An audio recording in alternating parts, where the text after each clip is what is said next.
నమస్కారము. ఈరోజు మనం మర్యాద రామన్న కథలలో ఎవరి భార్య అనే కథ గురించి తెలుసుకుందాము. ఒకసారి నలుగురు సోదరులు తమ బంధువుల ఇంట జరగబోయే పెళ్లికి సామానులు తెస్తూ అడవి మార్గంలో వస్తూ ఉన్నారు. అడవి దాటేలోగానే చీకటి పడిపోయింది. ఇక అప్పుడు అడవి దాటడం క్షేమం కాదు. క్రూర మృగాలు సంచరిస్తాయి కదా, పైగా దొంగల భయం కూడా ఎక్కువగానే ఉంది. అందుకని వాళ్ళొక చోట విడిది చేశారు. తమ దగ్గర చాలా విలువైన వస్తువులు ఉండటం చేత రాత్రి అంతా ఒకరి తర్వాత ఒకరు వంతుల వారిగా కాపలా కాయాలని నిర్ణయించుకొని అక్కడ మంట వేశారు. మొట్టమొదట కాపలా కాసే వంతు 4వ వాడిది అయ్యింది.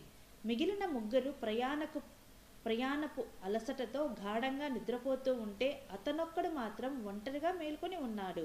అతనికేమీ తోచలేదు. ఆ నలుగురికి 4 కలలున్నాయి. నలుగురు కూడా అవివాహితులే. చలిమంట వెలుగులో అతనికి ఒక రాయి కనిపించింది. అది మామూలు రాయి కాదు. అతను దానిని అందుకొని చెక్కసాగాడు. అతి తొందరలోనే ఒక అందమైన అమ్మాయి శిల్పంగా రూపుదిద్దుకుంది అతని చేతుల్లో. అప్పటికతని వంతు అయిపోయింది. 3వ వాడు లేచి కాపలాకి సిద్ధమై తమ్ముణ్ణి నిద్రపోమ్మన్నాడు. అతను కాపలా కాస్తుంటే చలిమంట వెలుగులో ఆ ప్రతిమ కనిపించింది. అది చాలా అందంగా ఉంది, కానీ నగ్నంగా ఉంది. ఆ అమ్మాయికి బట్టలు లేకపోవటం అతనికేమీ నచ్చలేదు. తన వద్దనున్న పెళ్లి బట్టలలో మంచివి ఎన్నుకొని ఆమెకు కట్టాడు. ఇప్పుడు ఆమె మరింత చక్కగా ఉంది ఆ బట్టలలో. అప్పటికతని కాపలా సమయం కూడా ముగిసింది. 2వ వాడు లేచి అతన్ని పండుకోమని తాను కాపలా కాయసాగాడు. చలిమంట ఆరిపోకుండా దానిలో కట్టెలు వేసి వెలిగింపజేశాడు.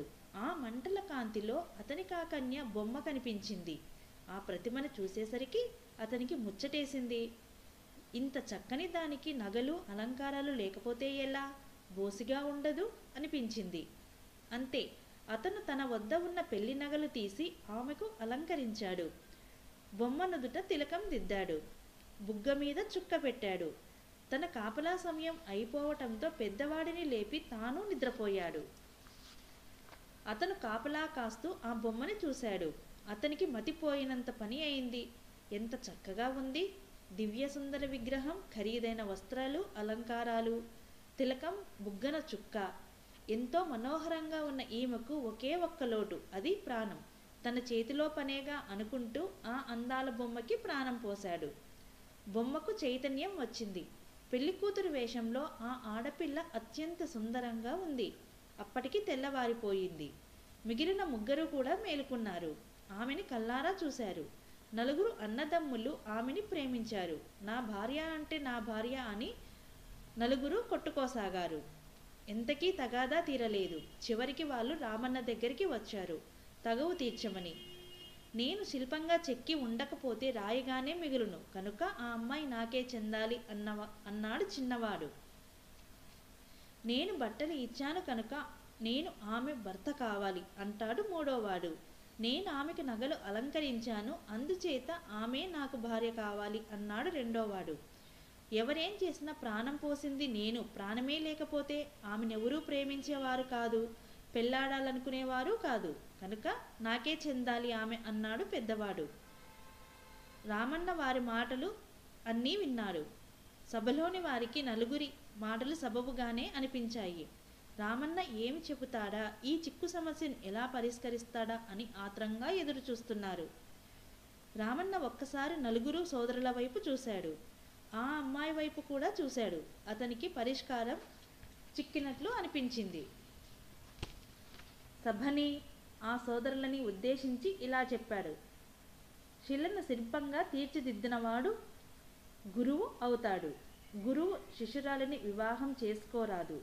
వస్త్రాలు ఇచ్చినవాడు సోదరుడు అవుతాడు. ప్రాణం పోసినవాడు తండ్రి అవుతాడు. అందుచేత ఈ ముగ్గురు ఆమెతో వివాహానికి పనికిరారు. నగలిచ్చినవాడు, అదీగాక పెళ్లి నగలు ఇచ్చాడు కనుక అతనిచ్చిన నగలలో మంగళసూత్రం కూడా ఉంది కనుక ఆమెను వివాహం చేసుకునేందుకు అతడు మాత్రమే అర్హుడు. కనుక అతనే ఆమెకు భర్త అని తీర్పునిచ్చారు. ఈ తీర్పుకి అందరూ సంతోషించారు. ఈ తీర్పు అద్భుతంగా ఉన్నారందరూ.